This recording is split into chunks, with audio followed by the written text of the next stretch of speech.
लोगोफोर बे साननैयाव नोंथांमोनजों भिडिअ नुजाफैनो हायाखैमोन माने एसे बेस्थ'नि थाखाय दा दिनै एसेब्लाबो नुजाफैबाय आरो बेजों लोगोसे माखासे गुदुं खौरां होनो आं नोंथांमोननो लाबोदों। नोंथांमोना भिडिअखौ नायलां। दाखालिसो माखासे जानानै थांनाय टिपकाइ पर्ब जरानि घटनाखौ लानानै दिनै सावरायगोन लोगोफोर आरो नोंथांमोना दिनै माने बैफोर निउसफोरखौ माने बैफोर घटनाखौ एसेब्लाबो बड'लेण्ड बुब्लि निउसाव नुखाबाय नङा होमब्ला।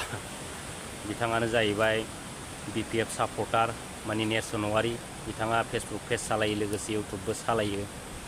दा बेखौ दाखालिनि दिनाव माने टिपकाइ आनसलिक एबसुनि मानसिफ्रा बिथांखौ लायनानै माने बिराद गाज्रि रोखोमै बुदों आरो दा बिथांखौ ओरैबायदि बुदोंबो माने बिथांमोनहा मोसौ बायदि बुदों आरो लावथि लानानै आरो मोखां खाथेनानै रुमाव जोबनानै। बेथ' बिथांमोननि हुदाखा। दा बिथांमोननि आखलखौथ' दिनैनि दिनाव खुनु रावबो मोनथियै गैया रायजोफोर नङा होमबा। दा बिदिनो बिथांमोनहा माने बिराद दादागिरिजों सोलिनो नागिरो लोगोफोर। दा थिग बिदिनो बिथांमोनहा दाखालि BPF सापर्टार नेरसोन औवारीखौ बिथांमोनहा गाज्रि रोखोमै बुदों। दा दिनै बिथांमोनहा गावसोरखौ सोंखारिबानो दुखु मोनो नङा होमबा। दिनै बिथांमोनहा मानो सोंखारि जाया? बै समावथ' बिथांमोनखौ रावबो सोंखारियामोन नङा होमबा। दिनै बिथांमोनहा राजनिति हान्जाजों लोब्बा थानायखायनोथ' दिनै बिथांमोनहा सोरजोंबा माबा मोनसे खोथा बुंजादों, सोरजोंबा माने मा होनो सोंखारि जादों नङा होमबा। दिनै बिथांमोना सोंखारि जानो गोसो गैयामोनब्ला नङा होमब्ला दिनै मानो बिथांमोना राजनितियाव आगान होखो नङा होमबा। आं दिनै बेखौसो बुंगोन।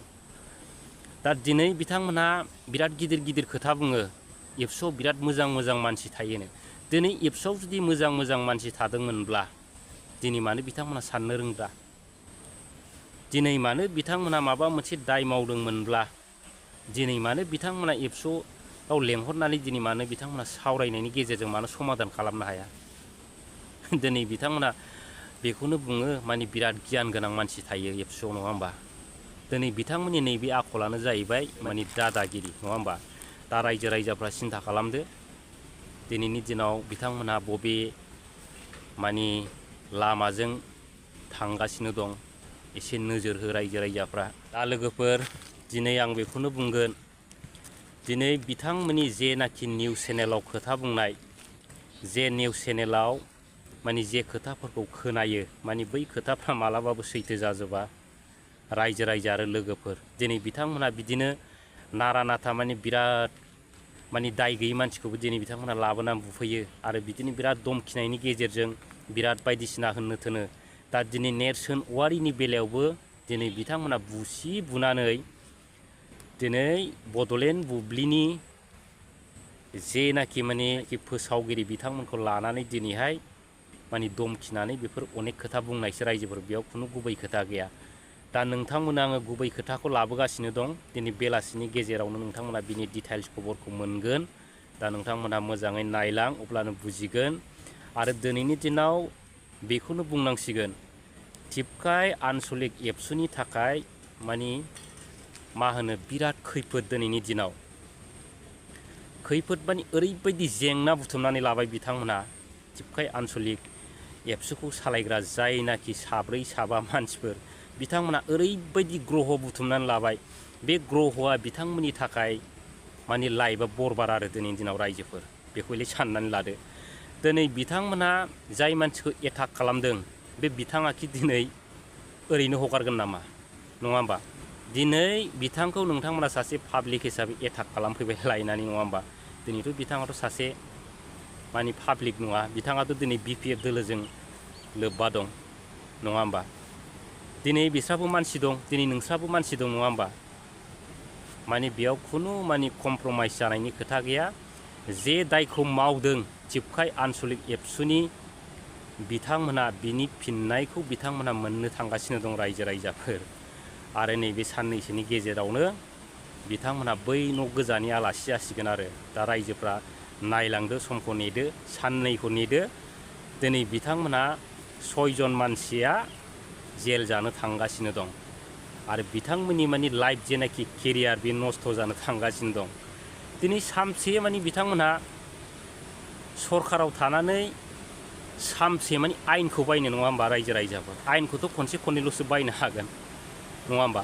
दिनै बायथोंसै बिथांमोनहा बै एबसुनि माखासे दायनिगिरि बिथांमोनखौ दिनैनि दिनाव दिपेन बर' बिथां आरो प्रमद बर' बिथांमोना दिनैहाय बायनानै लायबावथोंसै रायजोफोर। दा नोंथांमोना भिडिअखौ नायलां, नेक्स्ट टाइमाव आङो बिनि डिटेल्सखौ लाबोगासिनो दं। आरो बिथांमोनहा माने साननैनि गेजेरावनो माने गोजा न'नि आलासि आरो दालि ओंख्रि मोनजासिगोन रायजोफोर। नोंथांमोना माने नेनानै थादो बै डिटेल्सफोरखौ। आरो आं बिथांमोननि नामखौ नैबे भिडिअआव लाबोथ'नाय जाला, ओमफ्राय नैबे नेक्स्ट मोनसे भिडिअआवसो लाबोनाय जासिगोन आरो माने बै 6 जन मानसिया सोर सोर जेल जागोन दा बेखौ नोंथांमोना नायबानो जाबाय। आरो लोगोफोर जोबनायाव फंनैसोल' खोथा सावरायनोसै। दा बेनो जाहैबाय दिनैनि दिनाव एबसुआ गावसोरखौ सोंखारिब्ला बिराद दुखु मोनो, नङा होमब्ला? आरो बेफोरबायदिनो गोबां बिथांमोना खना खनला बिराद घटना खालामो। दिनै बुंलायलायै माबा मोनसे होनलायलायैयावसो बिथांमोननि मावनाय खामानिखौ रायजो राजाफ्रा मोनथिया, नंगौना नङा रायजोफोर? दा दिनैनि दिनाव एबसुखौ मानो सोंखारिनो गोनां जाखो दा बेखौसो साननांगोन, नङा होमब्ला? बै समावथ' सोंखारियाखैमोन।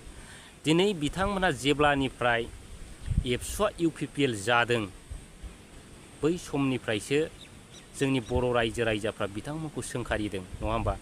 दिनै बिथांमोनहा मानो बुंबाय थायो माने UPPL नङा होननानै। दिनै UPPL नङामोनब्ला राकेश ब्रह्म बिथांखौ सोंखारिनायाव, नङा होमब्ला, दिनै मानो बिथांमोना नेरसोन ब्रह्मनि सायाव एक्सन लानो गोनां जाखो, नङा होमबा? आसल खोथाया बेसो। बिदिब्ला दिनै बिथांमोना माबोरै बुंनो हाखो दिनै एबसुआ UPPL जायाखै, नङा होमबा? आरो बेजों लोगोसे फंथामसो खोथा जेनेबा एबसुखौ सोंखारिनाय खोथाखौनो बुंबाय। बिथांमोना अफिसाव लेंहरदो, लेंहरनानै रायज्लायनायनि गेजेरजों समाधान खालामदो। मानो बेयाव जेनेबा इसेबां बुग्लिनांगौनि बा मोसौ बायदि बुग्लिनांगौनि मा माने खोथा जाखो बेयावलाय, नङा होमबा रायजो राजाफोर? दा दिनैनि दिनाव बेखौनो सिन्था खालामनांगौ रायजो राजाफ्रा। दिनैनि दिनाव राकेश ब्रह्म बिथांखौ मानो सोंखारिया, नङा होमबा? बिथाङा बै समाव मा प्रतिश्रुति होआमोन बेफोरखौ लानानै दिनै सोंखारिनांगौ गोनां जायो, नंगौना नङा रायजोफोर? बिथाङा बै समाव बुंदोंमोन सेल्फ हेल्प ग्रुपनि नामाव 20,000 नंला 75,000, आरो बिनि नेक्स्टआव फैलायबाय 75,000 नंला 75,000खौ जोंनि माने आइजोफ्रा माने नांला, एबारनिफ्राय 20 लाख होसिगोन होननानै बै समाव बुंदोंमोन राकेश ब्रह्म बिथाङा। दा 20 लाख मोनबाय सेल्फ हेल्प ग्रुपनि मानसिया, नङा होमबा? आरो दिनै बेफोरखौ लानानैसो जेनेबा बखिगोन, नङा होमबा? बेफोरखौ लानानैसो सोंखारिगोन। दिनै बेफोरखौ सोंखारिनायावलाय दिनै एबसुआ UPPL नङाबा मानो खर' साखो, नङा होमबा रायजोफोर? दिनैनि दिनाव जाम्बा दंबावो नामा? एबसुआ UPPL नङा, दिनैनि दिनाव जाम्बा दंबावो रायजो राजाफोर।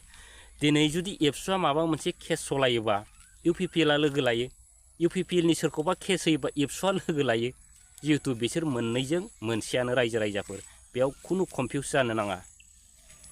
दा जोंनि बेलायावबो बिदिनो जादों।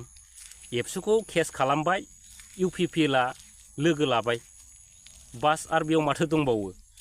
एबसुआनि UPPL, UPPLआनि एबसु, बेयाव गोनो गोथो साननांगौनि जेबो गैया रायजो राजाफोर, एकदम सेम मोनसेयानो। आरो बिथांमोना दिनै जे खामानिखौ मावदों बे मावनायनि फिथाइखौ माने बिराद मोजाङै मोनजासिगोन आरो रायजो राजाफोर। माने गोदै ना गोखा ना गोखै माने बेखौ बिथांमोना मोनजानो थांगासिनो दं दिनैनि दिनाव रायजो राजाफोर। दा दिनैनि दिनाव बेफोरबायदि सोरखौबा बुनाय, सोरखौबा दादागिरि खालामनाय नैबे बोथोराव सलिला रायजो राजाफोर। बै समाव सलियोमोन खिन्थु नैबे दिनाव सलिला। दा बिनिखायनो दिनैनि दिनाव बिथांमोना ओरैबायदि ग्रहआव गोग्लैबाय, आरो बे ग्रहखौ बिथांमोना माने रोजा रोजा बा लाख लाख माने खाफाल हमबाबो बे गोरोन्थिनि थाखाय बिथांमोना सुद्राय जानाय नंला आरो रायजो राजाफोर। दा बेखौ नायलांबाय थादो।